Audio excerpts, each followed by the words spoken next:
So in this video, we're going to be discussing this player here, Viktor Gyökeres. It's important we discuss his stats at this point or at this stage in the Premier League season, because the criticism against this guy when the Premier League season started was really loud. And there was a lot of, he came in from the Portuguese league. Everybody started to call him a flop within the first few weeks of, playing for Arsenal. And, he struggled a bit, to be fair. The team did not really know how to function with him. Arsenal has always been a team that likes to have every player get involved in the defense, where they look to lose the ball and on the attack. So for him, it was a new kind of way of playing.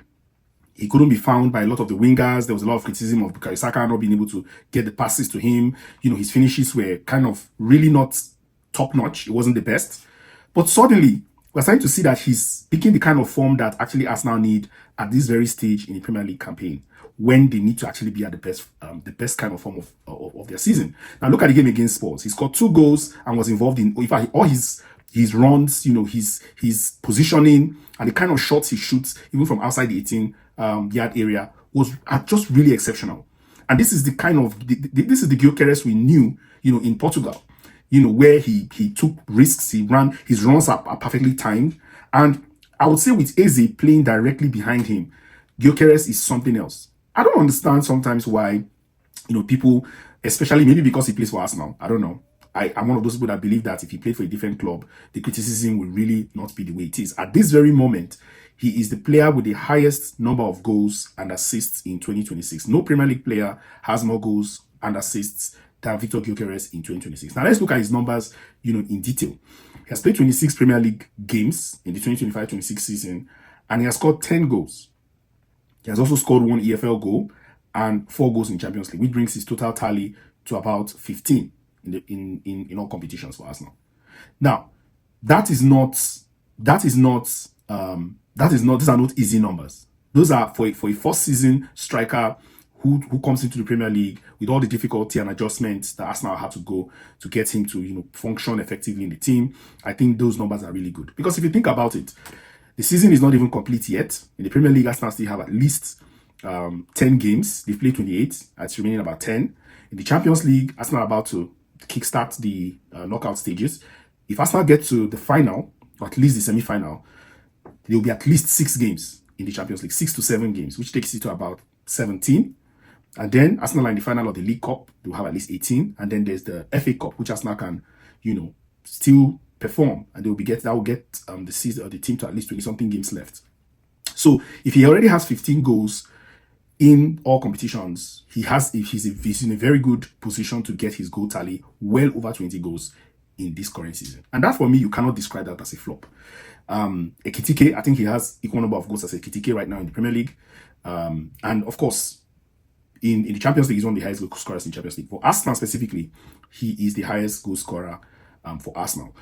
So for me, you can't ask for more from a striker than what he's doing right now. You will blame even his early struggles to some of the poor performances of players like Bukayo Saka, Martin Odegaard, and of course, I will not blame a player like Trossard too much just because his numbers are also good. But I mean, we have to give him his credits. When he played for Sporting, he was one of their major, in fact, he was their main penalty taker. But in Arsenal, he has not played a lot of penalties. So I can assure you that his numbers would have been a lot higher if he was playing most of the penalties for Arsenal.